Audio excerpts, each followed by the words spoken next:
Here's a question. Can a tiger forget it's a tiger? Can two dogs teach a predator to be gentle? When Alyssa Monroe pulled a frozen white cub out of a Wyoming snowstorm, she didn't just save his life. She started a story so wild, so impossible, that even the experts said it couldn't be real. Before we start, make sure to hit like, share, and subscribe to this channel. And really, I'm curious, where are you watching from? Let us know in the comments. We love seeing how far our stories reach. It was supposed to be a routine patrol through backcountry Wyoming until Officer Alyssa Monroe heard something that didn't belong.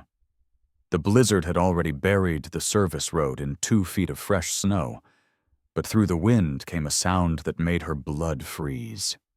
Not a howl, not human. Something weaker, fading.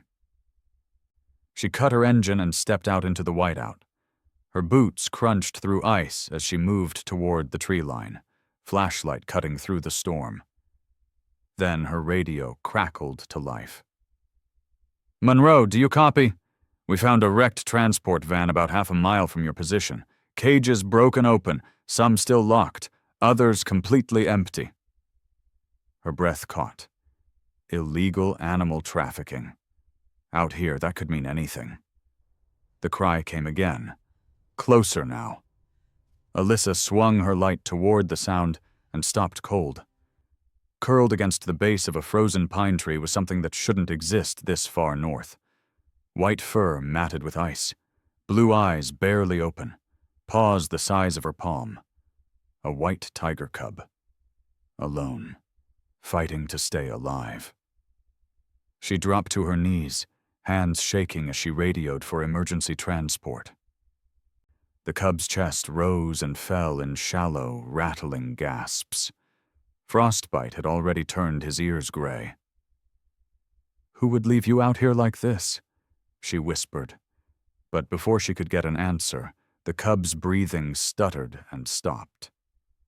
Alyssa pressed 2 fingers against his tiny chest and started compressions. "Stay with me. Come on, little guy. Stay with me." 1 breath. 2. His body was so cold it felt like pressing against stone. Then a gasp. Weak, but there. She wrapped him in her jacket and ran for the patrol car. As she laid him across the passenger seat, one question burned in her mind. Was this cub dumped on purpose? Was someone trying to erase evidence of a crime? Or had he been left behind as bait, a distraction while something even worse slipped away into the mountains? What happened next didn't just save his life. It turned him into the center of a bond so impossible, so controversial, that people still argue about whether it should have ever been allowed to happen. When Alyssa arrived at Ward Wildlife Rehabilitation Ranch just outside Cody, the man who opened the door didn't look happy to see her. Ethan Ward was a former Army K-9 handler who'd lost more than his share of dogs in combat. He had the kind of face that had seen too much and trusted too little. "You brought me a white tiger," he said flatly, staring at the shivering cub in her arms. He was fading. "He's barely holding on, and keeping him alive might be illegal." Alyssa's jaw tightened. "Then we make it legal." Ethan didn't move. Behind him, 2 German shepherds appeared in the doorway. Max, the older male with a scarred muzzle and granite eyes. Riley, smaller, gentler, but with that same watchful intensity. Both dogs went still the moment they saw the cub. For 5 long seconds, no one moved.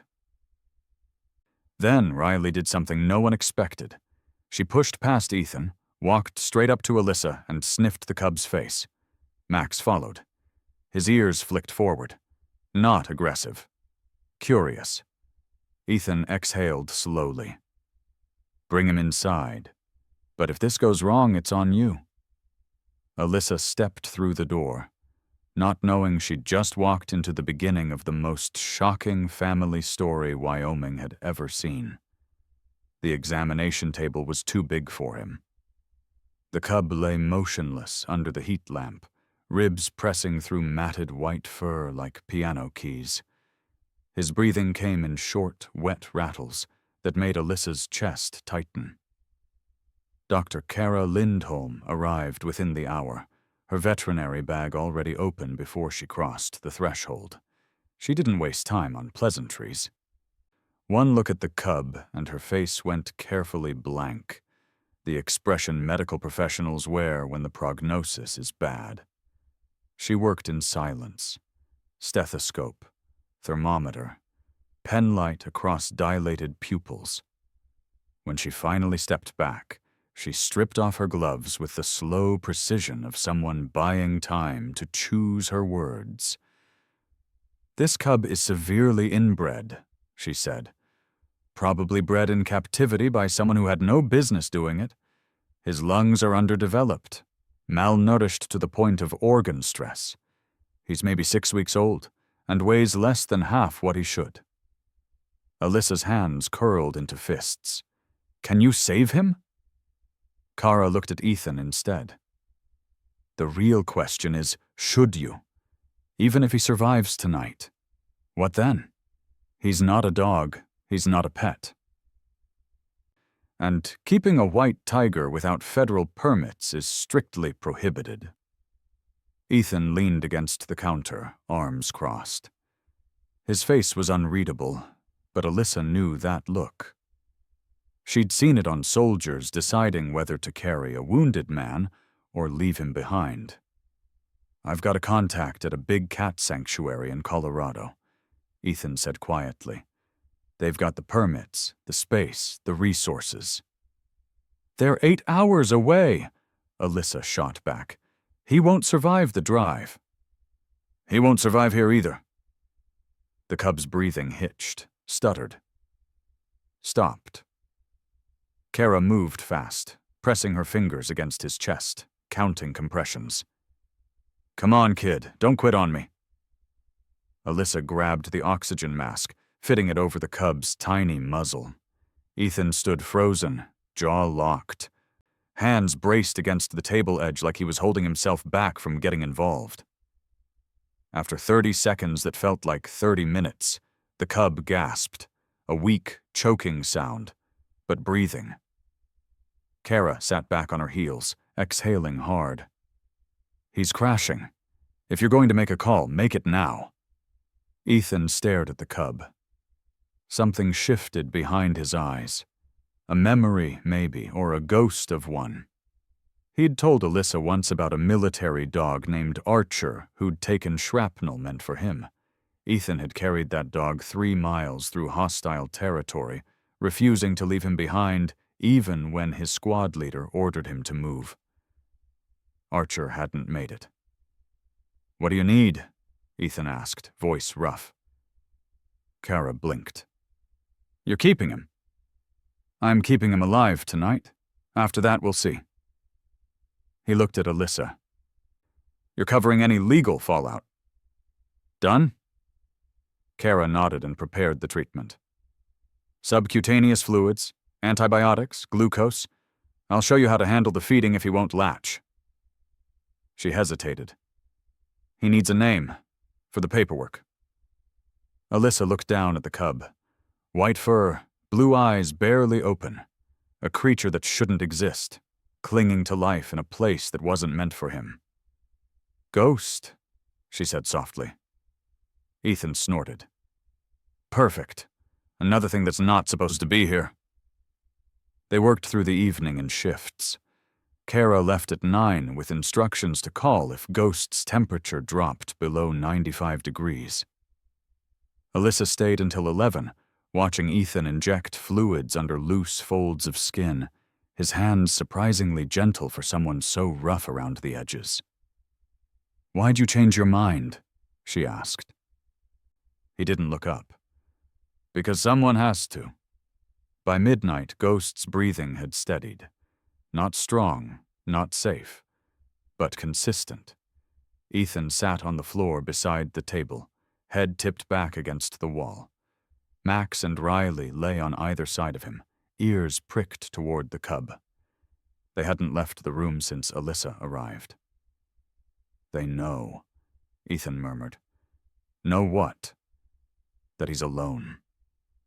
Alyssa watched the three of them, 2 war dogs and 1 broken soldier, all keeping vigil over something fragile, something that didn't belong but refused to give up.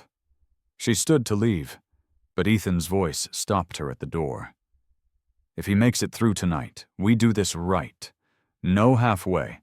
No giving up when it gets hard." "Agreed." Ghost's eyes cracked open, just a sliver, just enough to catch the light. And for the first time since Alyssa pulled him from the snow, she believed he might actually survive. But what she didn't know, what none of them knew, was that survival was only the beginning. Because in less than 12 hours, Ghost would do something that would change everything. Something that would make Ethan question whether saving him had been the right choice after all. Dawn broke cold and gray over the ranch. Ethan hadn't slept. He'd spent the night checking Ghost's temperature every hour, adjusting heat lamps, watching the fragile rise and fall of the cub's chest like it was the only thing tethering him to the world. At 6 a.m., Ghost's eyes opened fully for the first time.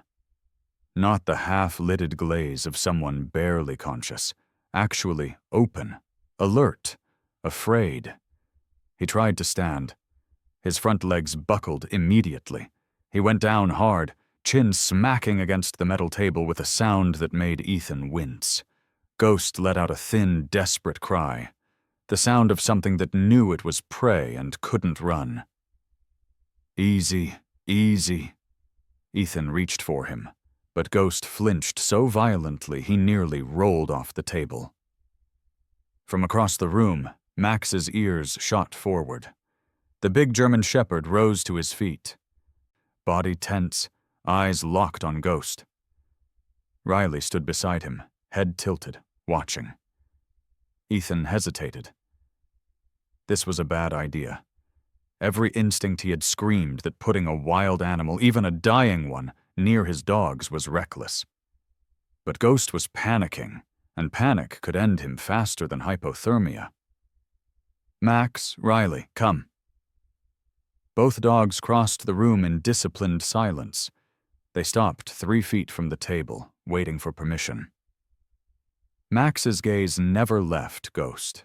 His stance was pure military, shoulders squared, weight balanced, ready for anything. Riley's posture was softer. Her tail gave one slow wag. Ethan lifted Ghost off the table and set him down on a padded mat near the wood stove. The cub's legs shook so badly he could barely hold himself upright. He took one wobbling step toward the corner, trying to hide, trying to make himself smaller. Then he collapsed. Max moved first. 3 smooth strides brought him within inches of Ghost. He lowered his head, sniffing carefully. Ghost went completely still, eyes wide, breathing shallow. For 5 long seconds, nobody moved. Then Max turned and lay down beside the cub, not touching, just close. A wall of warm fur between Ghost and the rest of the room. Riley circled once, then squeezed herself into the narrow space on Ghost's other side. She curled tight against his back, tucking her muzzle over his shoulder. Ghost's shaking slowed. Ethan stood frozen, coffee cup halfway to his mouth. "What are you doing?" Max shifted slightly, angling his body to block the draft from the door. Riley's breathing deepened, deliberate and calm, the way a mother's does when soothing a frightened pup. "They're treating him like a recruit," Ethan muttered. "Like a pup."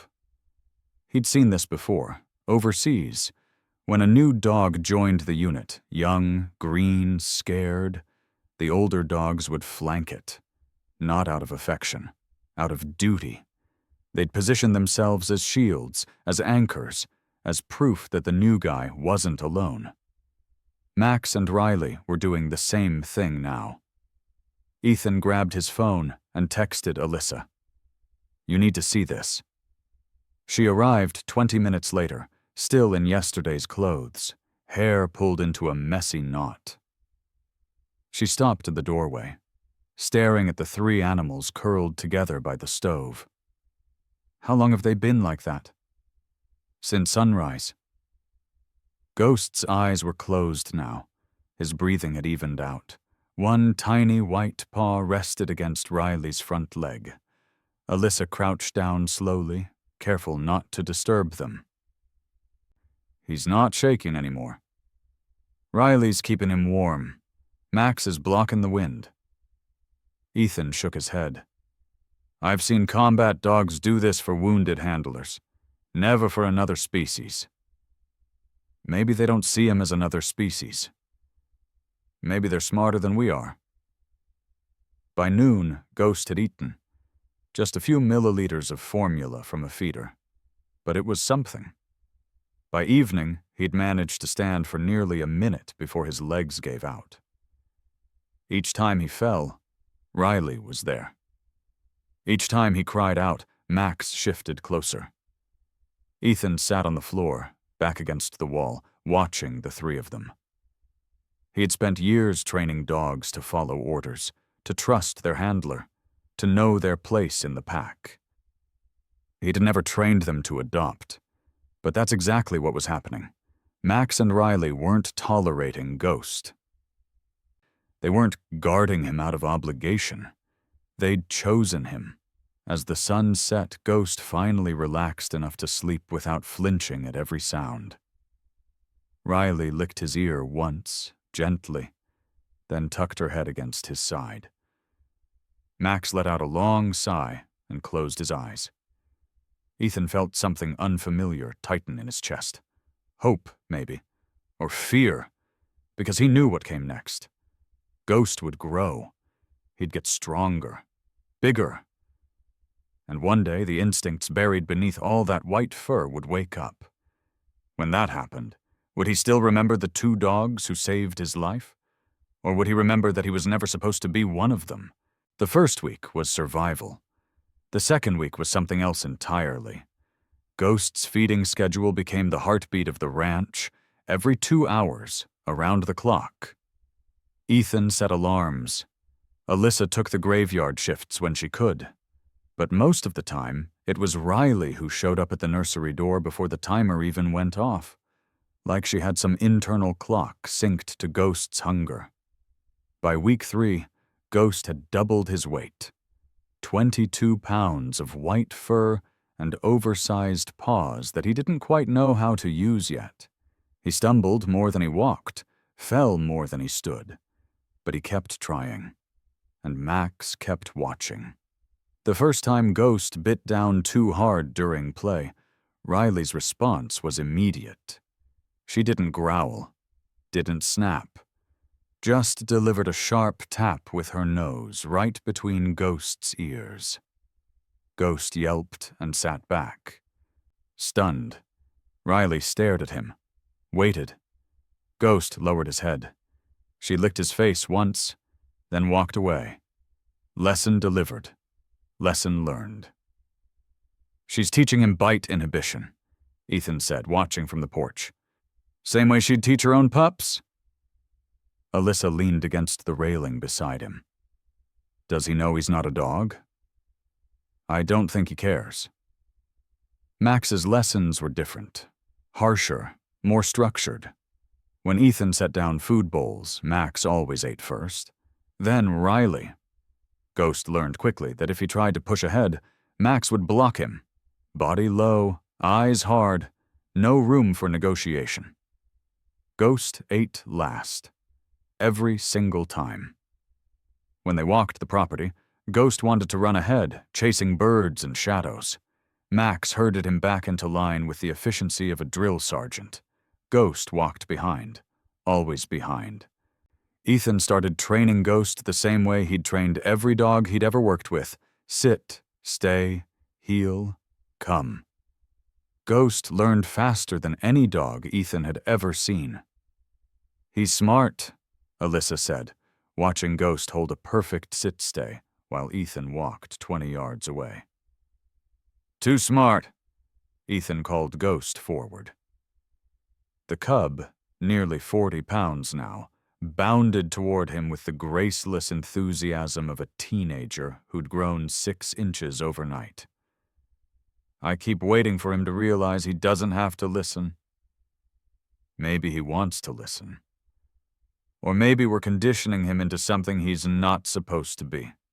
That question haunted Ethan through the spring. Ghost grew at a terrifying rate.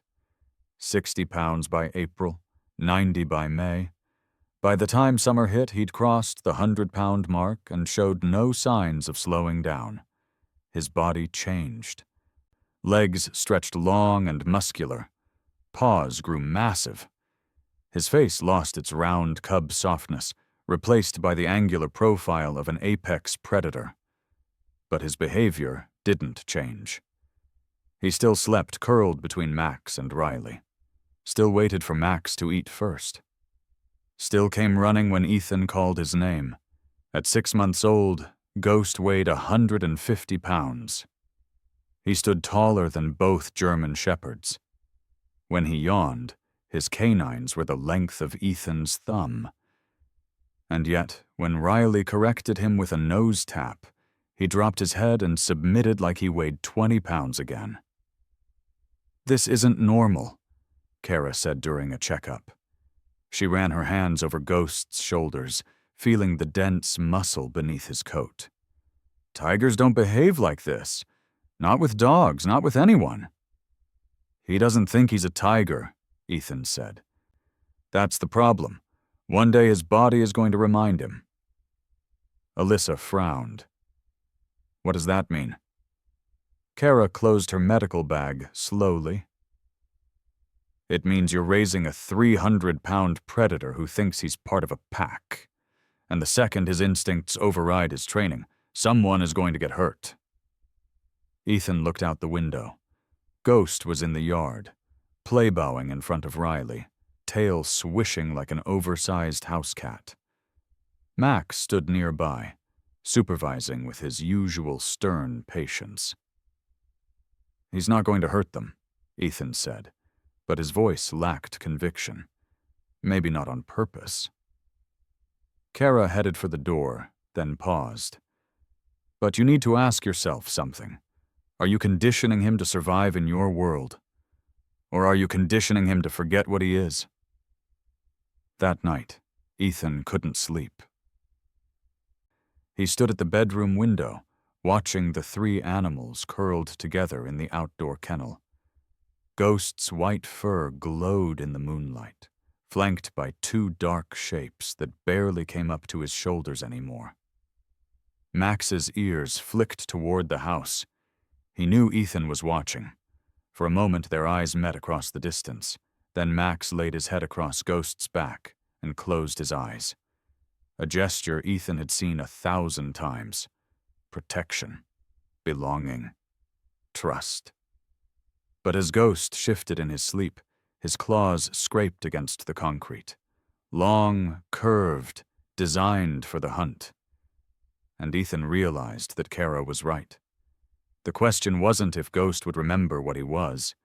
It was when. And what would happen to the pack when he did. By late summer, Ghost had become something nobody was prepared for.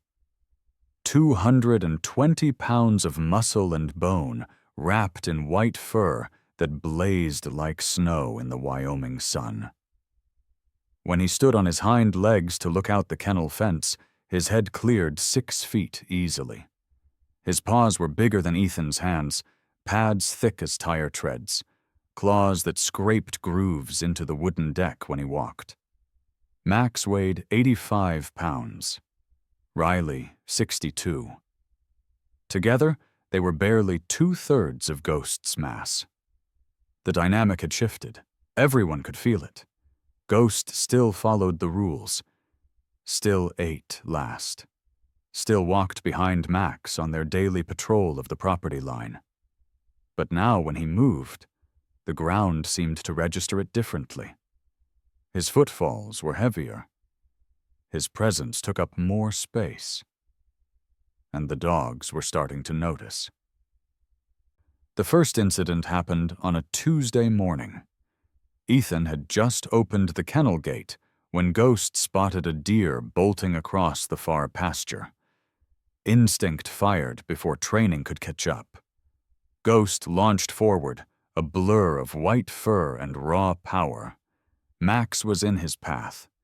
Ghost tried to dodge, tried to brake. But at that size, momentum wasn't something you just stopped.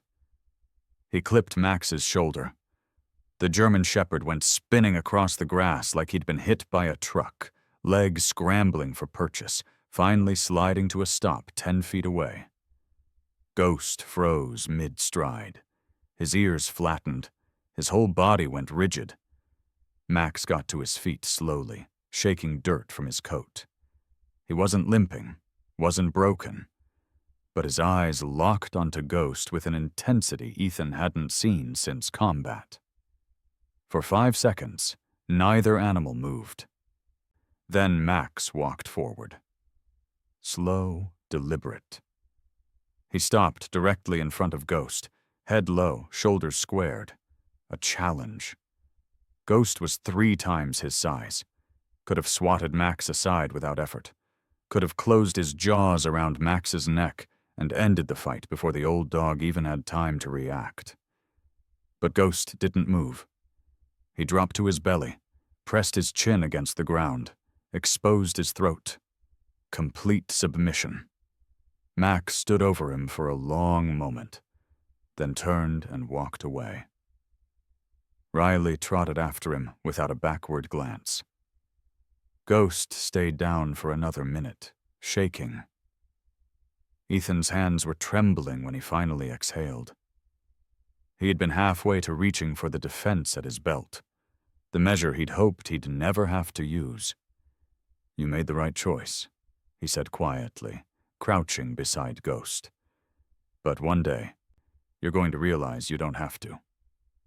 That night, Alyssa found Ethan in the barn, rearranging the kennel layout for the 3rd time that week. "You're building a separate enclosure," she said. It wasn't a question. "I'm planning for worst case." He didn't hurt Max. He didn't mean to hurt Max. That's different. Ethan tossed a steel chain-link panel against the wall. Right now, Ghost is choosing to submit. But choice only lasts as long as conditioning does, and conditioning breaks. He loves them. Love isn't enough when you weigh 200 pounds and have claws like steel. Ethan sat on a hay bale, rubbing his face with both hands.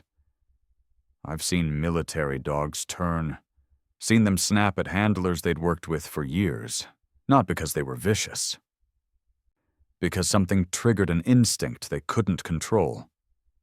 Ghost isn't a dog. Exactly. He's something bigger, something we don't fully understand.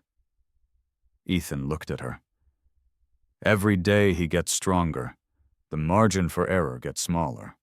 One bad moment, one slip, one time where instinct beats training. So what are you saying? I'm saying I don't know if we did the right thing. Alyssa left without answering. Ethan sat alone in the barn, listening to the distant sound of the pack settling in for the night. Outside, Ghost lay between Max and Riley like he had every night for the past 7 months. But now there was space between them that hadn't been there before. Inches, maybe a foot. Not much, but enough to notice. Max's eyes stayed open longer than usual, tracking every shift in Ghost's breathing. Riley's ears twitched at sounds she'd never reacted to before. They were adjusting, recalculating, waiting to see if the creature they'd raised still remembered he was part of their pack, or if he'd finally realized he never had to be. Ghost's tail thumped once against the ground, a gesture of contentment, of belonging. But when he stretched, his claws extended involuntarily, leaving 4 parallel gouges in the dirt, deep, permanent, a reminder that power doesn't ask for permission, It just waits for the right moment to take it. Before we continue, you and most people watching right now might never see another video from this channel, all because you forgot to subscribe. So please like, share, and subscribe to this channel. It is literally the only way you tell me that the hours researching, writing, and editing these stories was worth it. Now, let's get back to the story. It happened so fast that nobody had time to react. Ghost and Riley were playing in the yard, the kind of rough, tumbling play they'd done 100 times before. Riley darted left, Ghost pivoted to follow, and his back paw came down just as Riley cut beneath him. His claws caught her side. Riley yelped, a sharp, high sound that cut through the morning air like a siren. Ghost stumbled backward, eyes wide. Riley staggered 3 steps and stopped, breathing hard. Dark lines appeared across her ribs. 4 parallel scratches, not deep, but open. Ethan was off the porch in seconds, but Max got there first. The German Shepherd moved with the cold precision of a soldier clearing a room. No barking, no snarling, just pure, silent authority. He planted himself between Ghost and Riley, head lowered, body coiled tight. His message was clear: don't move. Ghost froze. For a heartbeat, Ethan thought he saw something flicker in Ghost's eyes. Confusion, fear, maybe defiance. Then Ghost dropped, not into a playbow, not into a sit. He collapsed onto his side, belly fully exposed, legs pulled tight against his chest. His entire body was shaking. Easy, Ethan said, moving slowly toward Riley. She was licking at the scratches, but she wasn't panicking. The injuries weren't critical. Surface level. Painful, but survivable. Still, the damage was done, and Ghost had caused it. Ethan cleaned and bandaged Riley's side while Max stood guard. Ghost hadn't moved, hadn't made a sound. He lay there in the dirt, trembling, eyes squeezed shut like he was waiting for something terrible to happen. He knows what he did, Alyssa said softly. She'd come running when she heard Riley's cry. He knows he hurt her. Ethan finished wrapping the gauze and sat back on his heels. The question is whether he cares. An hour passed, then 2. Ghost didn't move. Didn't try to get up, didn't look at anyone. Riley finished drinking water and limped back toward the kennel. She paused when she passed Ghost, ears flicking forward. He still didn't move. Didn't even open his eyes. Max followed Riley inside, casting one long look back at Ghost before disappearing through the gate. Ethan crouched beside Ghost, close enough to see the rapid rise and fall of his chest. You're not in danger. Nobody's going to hurt you. Ghost's eyes cracked open, just barely. But you need to understand something. Ethan's voice was firm.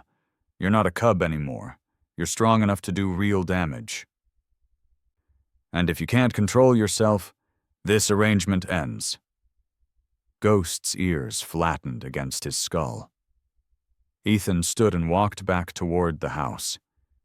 He didn't know if Ghost understood the words, but he understood tone. And right now, tone was all Ethan had. 3 hours later, the sun had started its descent towards the mountains. Ghost still hadn't moved. Then Riley appeared in the kennel doorway. She walked across the yard slowly, favoring her injured side. Max followed a few paces behind, watchful but not intervening. Ghost saw her coming. His whole body tensed.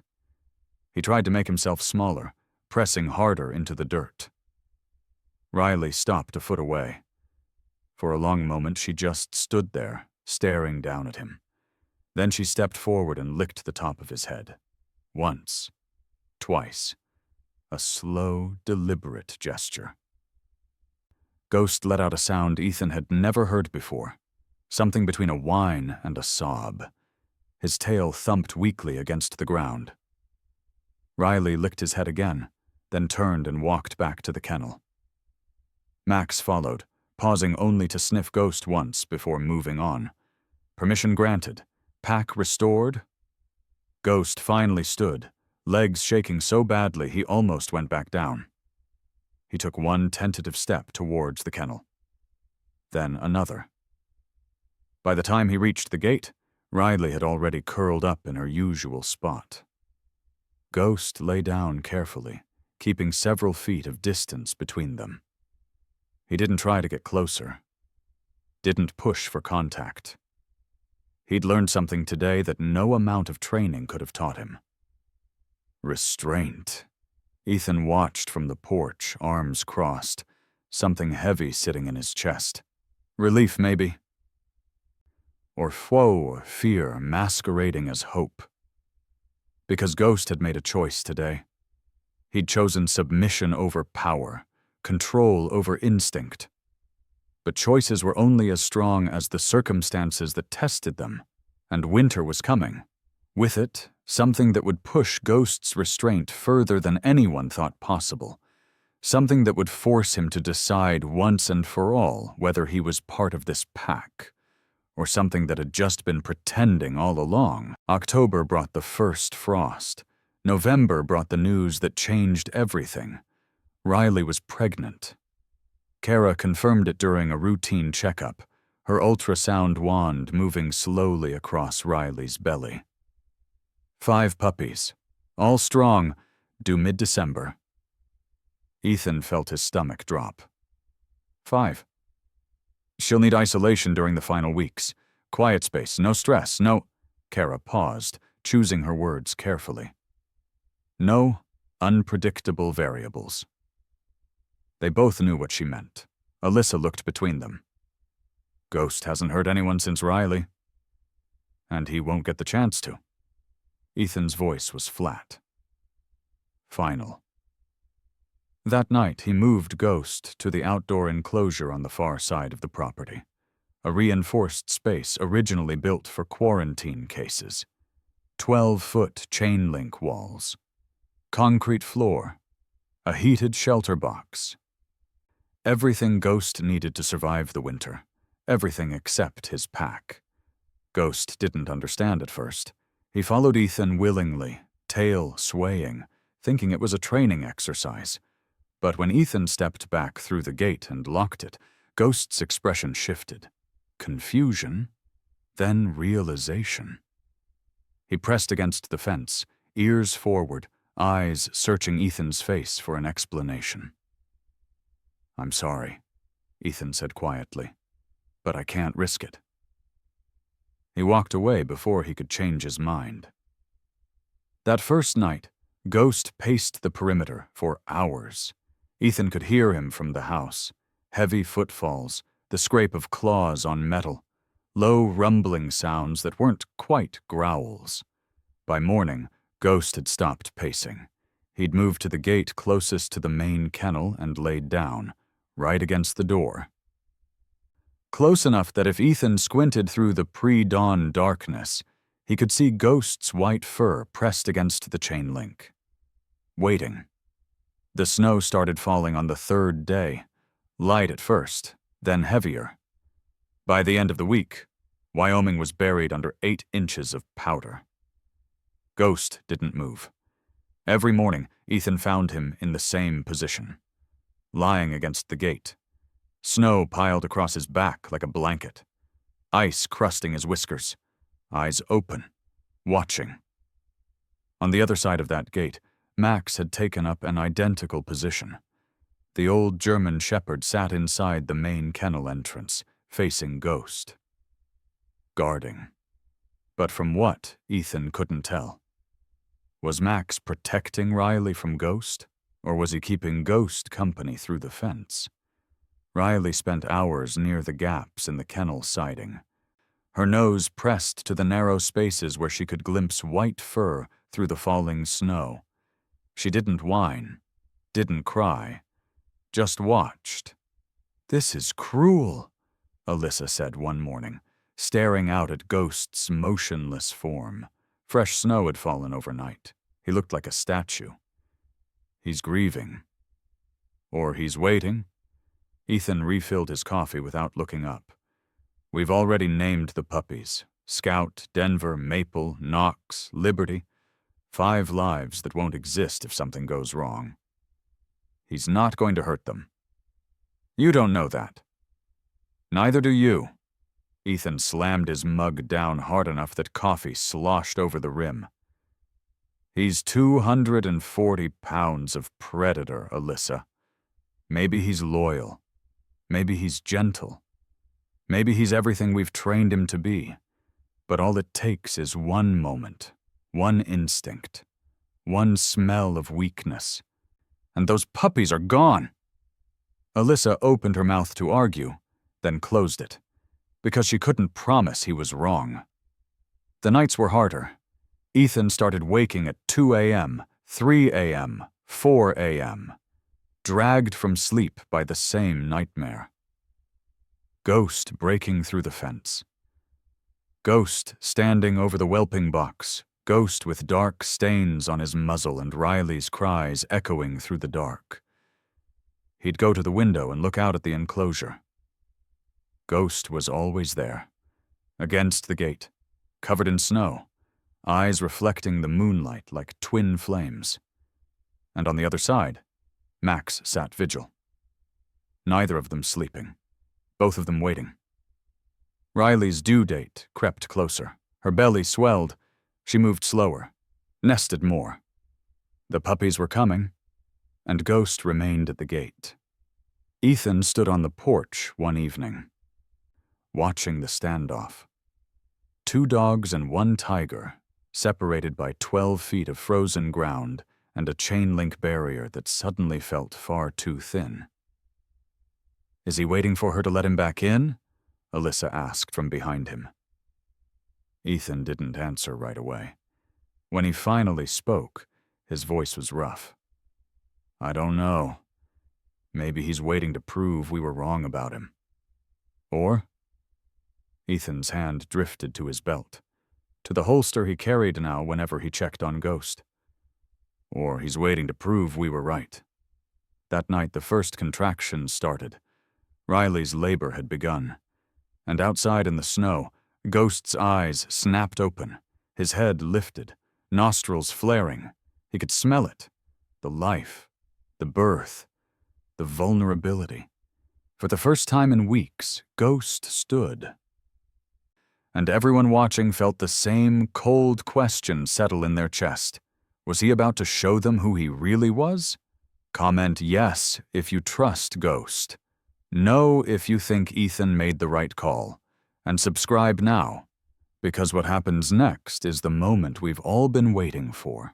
The storm hit at 9 p.m., hours ahead of the forecast. Wind screamed across the ranch like something living, tearing at the roof shingles and bending trees nearly double. Snow came down in blinding sheets, erasing the world beyond the windows. And at 9:43, the lights went out. Complete darkness. Ethan grabbed his flashlight and ran for the kennel. Riley's contractions were 5 minutes apart. She needed heat, light, stability. She needed everything the storm had just taken away. He found her in the whelping box, panting, eyes wide in the beam of his flashlight. Max stood beside her, tense and alert. The backup generator should have kicked in by now. It hadn't. Stay with her, Ethan told Max, like the dog could understand every word. Maybe he could. Ethan spent the next 20 minutes fighting through waist-deep drifts to reach the generator shed. Frozen fuel line. Of course. He worked with numb fingers, breath fogging in the air, trying to clear the blockage while the wind tried to rip the shed door off its hinges. By the time he got back to the kennel, the first puppy had been born. Riley was licking it clean. A tiny, squirming thing, dark fur already starting to fluff. Scout, if Ethan had to guess. The biggest of the litter, according to the ultrasound. Good girl, he breathed, setting up battery-powered heat lamps. 4 more to go. The second puppy came 15 minutes later, then the third. Denver and Maple, slick and mewling, tucked against Riley's belly while she panted through the next contraction. That's when Ghost started. A low sound carried through the storm. Not a roar, not quite a growl. Something in between, primal and insistent. Ethan's blood went cold. He moved to the door and looked out toward the isolation enclosure. Through the driving snow, he could just make out Ghost's white shape, pacing, back and forth along the fence line. Fast, aggressive.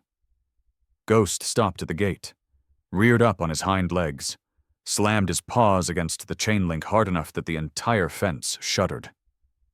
"No," Ethan whispered. Ghost dropped back down and paced harder. His head swung toward the main kennel. He could hear them, smell them, the life, the birth, the helpless crying of newborns. Everything in his DNA was telling him to respond. The question was how. Ethan's hand went to his holster. He'd checked the safety 3 days ago. A final precaution he'd hoped he'd never need. Ghost charged the gate. The impact rattled the posts.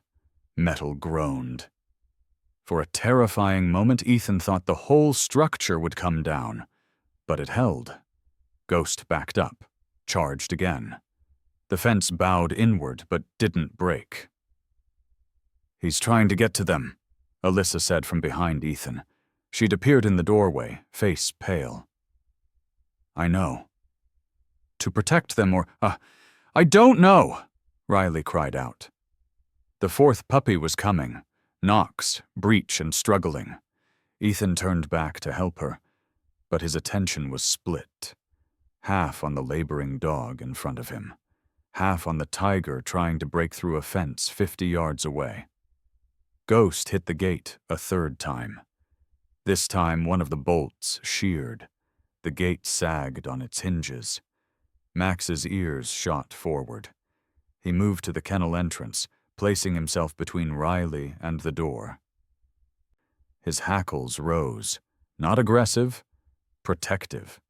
He knew Ghost was trying to get in, and Max wasn't going to let him. "If that fence comes down," Alyssa started, "I'll handle it."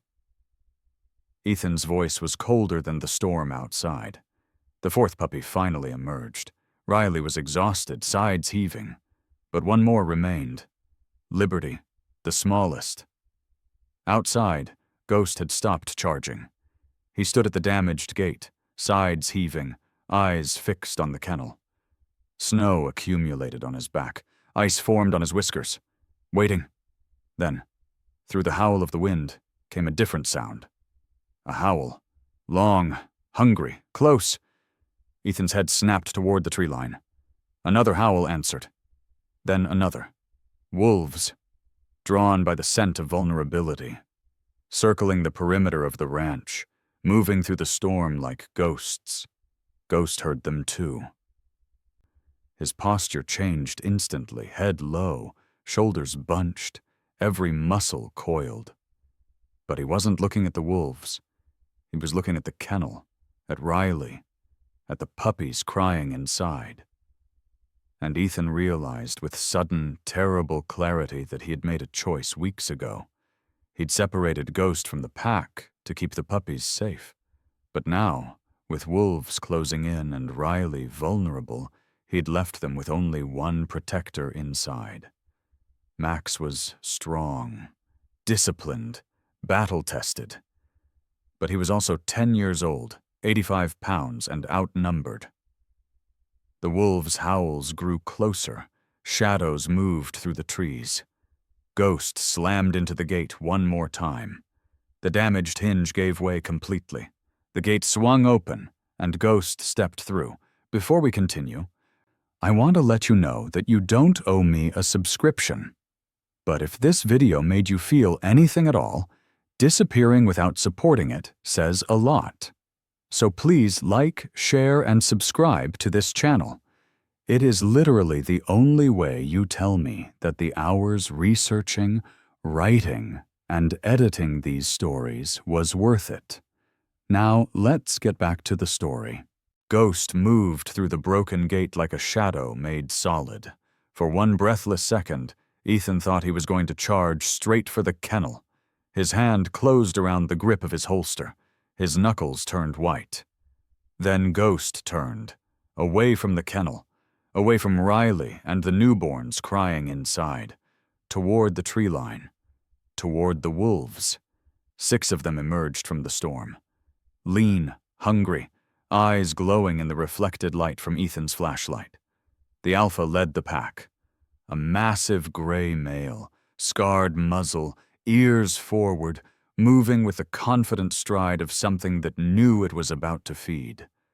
They saw Ghost and hesitated, but only for a moment. The alpha tested the fence, pacing along its length, searching for weakness. The scent of vulnerability was everywhere, thick and irresistible. Birth meant vulnerability. Vulnerability meant prey. The alpha found what it was looking for. A section where the storm had torn the bottom of the chain link away from the ground. A gap barely wide enough for a wolf to squeeze through. It lunged. Ghost hit him mid-leap. 240 pounds of white tiger slammed into the alpha like a freight train. They went down in an explosion of snow and fur, rolling, snapping, claws finding their mark. The alpha yelped, a high, pained sound, and tried to scramble away. Ghost didn't let him.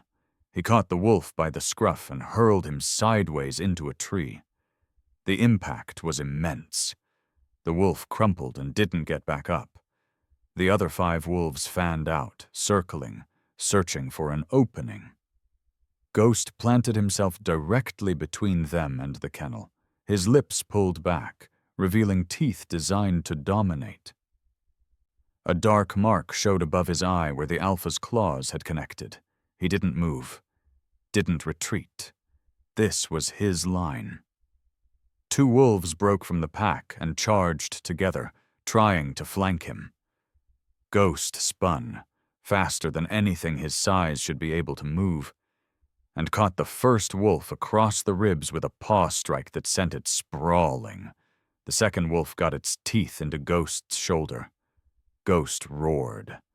Not the rumble Ethan had heard before. A real roar. The kind that made your bones vibrate. The kind that told every living thing within a mile that something apex was defending its territory. He shook the wolf off and lunged. Jaws closed around its hind leg. One sharp twist and the wolf was down, limping, retreating on 3 legs. 4 wolves left, but Ghost was fading now. Deep marks across his shoulders. Puncture wounds in his flank. He was strong, but he was also alone. Then Max was there. The German Shepherd exploded out of the kennel like he'd been shot from a cannon. No hesitation, no fear, just pure tactical aggression. He hit the nearest wolf from the side, driving it away from Ghost's exposed flank. Jaws locked on. The wolf yelped and scrambled away, defeated. Max and Ghost stood side by side, a tiger and a dog, predator and partner. The wolves regrouped. 3 now, the alpha still motionless against the tree. They should have retreated, should have recognized that this fight was lost, but hunger makes creatures desperate. They charged as one. Ethan raised his flashlight, trying to find a clear target, but the melee was a blur of white, gray, and black fur. If he fired now, he risked hitting Max. He risked hitting Ghost. He had to stand there, helpless, watching his family fight for their lives in the snow. Ghost met them head-on. Max took the left flank. The fight turned into chaos. Fur and fury and snow, snarling and snapping. Bodies slamming into frozen ground. Ghost took a wolf by the spine and threw it 10 feet.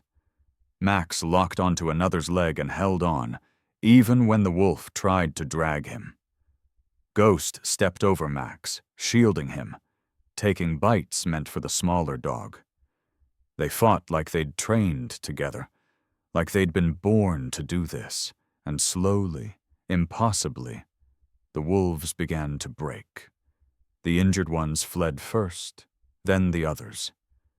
Within 2 minutes, the tree line was empty except for the alpha's body and the trampled snow. Silence settled over the ranch. Just the wind and the fading echoes of the fight. Ghost stood in the center of the carnage, sides heaving, signs of the battle on his white fur. His legs shook. He took 1 step toward the kennel, then collapsed. Ghost! Ethan was running before he realized he'd moved. Alyssa was right behind him. Max reached Ghost first. The old German shepherd circled him once, checking for threats, then lowered his head and nudged Ghost's face. Ghost's eyes were open, barely. His breathing was shallow and uneven. From inside the kennel came a sound that cut through everything else. A puppy crying. Liberty. The 5th and final pup had been born. Riley appeared in the doorway, exhausted, battle-worn, but standing. She looked at Ghost lying motionless in the snow. At Max, standing guard over him. At the wolves Ghost had stopped to protect her babies. She took 3 wobbling steps forward. Then stopped at the edge of the kennel entrance, nose extended, breathing in Ghost's scent. Ethan knelt beside Ghost, hands searching for the worst of the wounds. "Stay with me. You hear me? You don't get to leave us after that." Ghost's eyes tracked to Riley, to the kennel behind her, to the sound of 5 puppies crying for warmth. His tail moved, just once.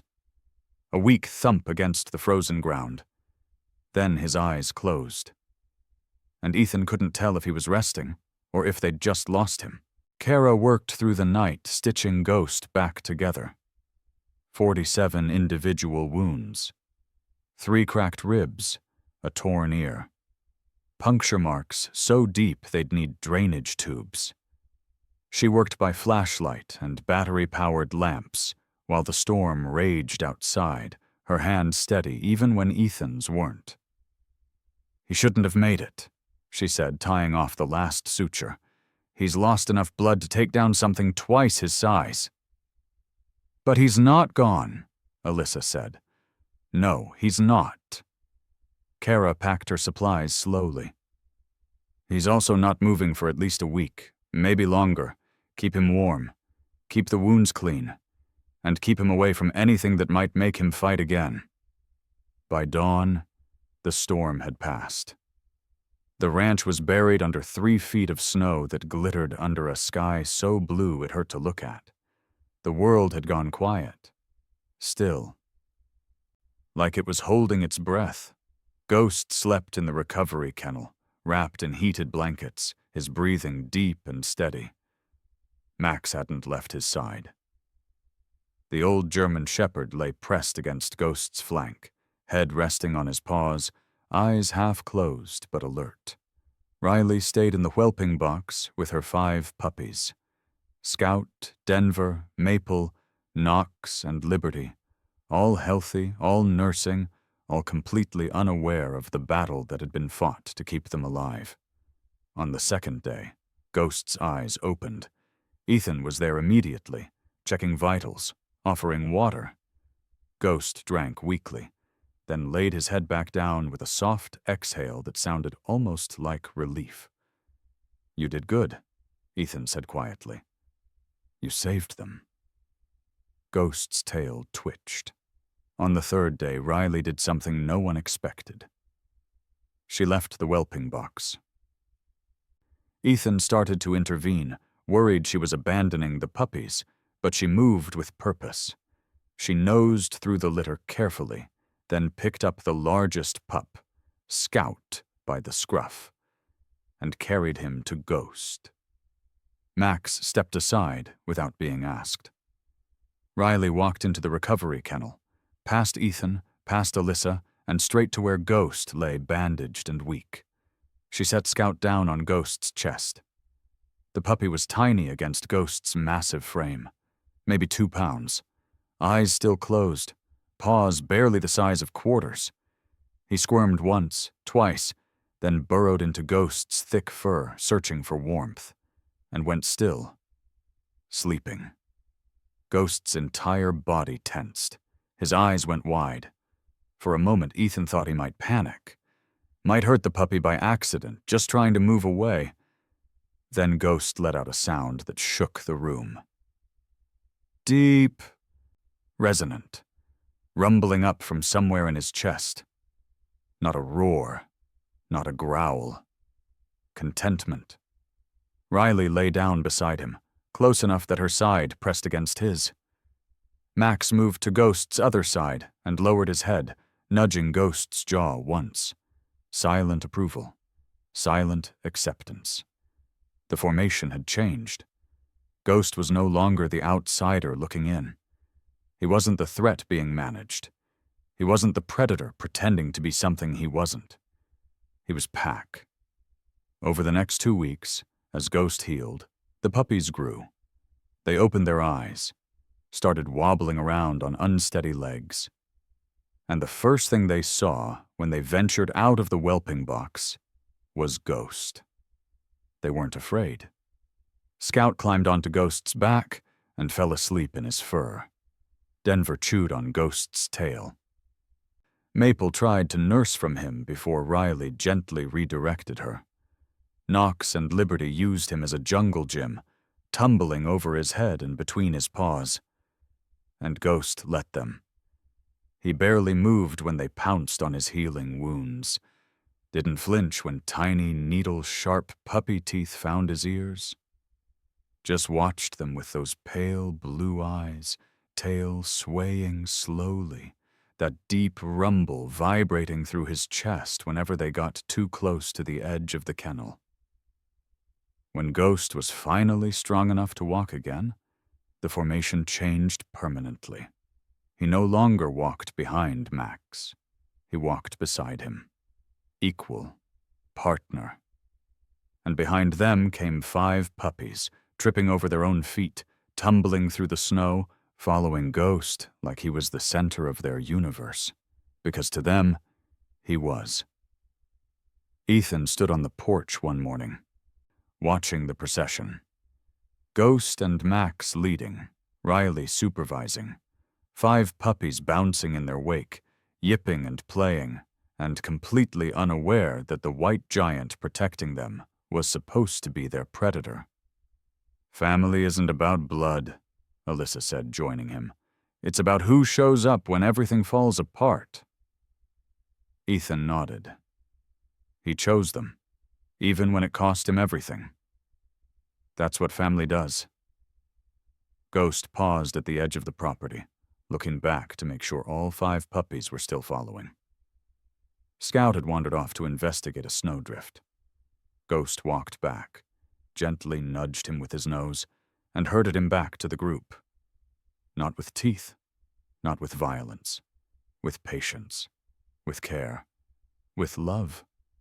Ghost never harmed those puppies. Not once, not ever. He became their shield, their guardian, their protector. And in doing so, he proved something that no one thought was possible. That nature doesn't define you. Choices do. That loyalty isn't about instinct. It's about deciding every single day who you're willing to fight for.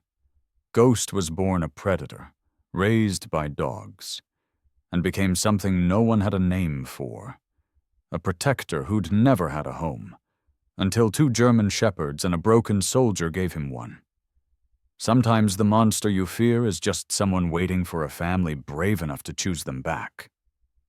If this story moved you, if it made you believe in second chances and impossible bonds, then we need you to do something.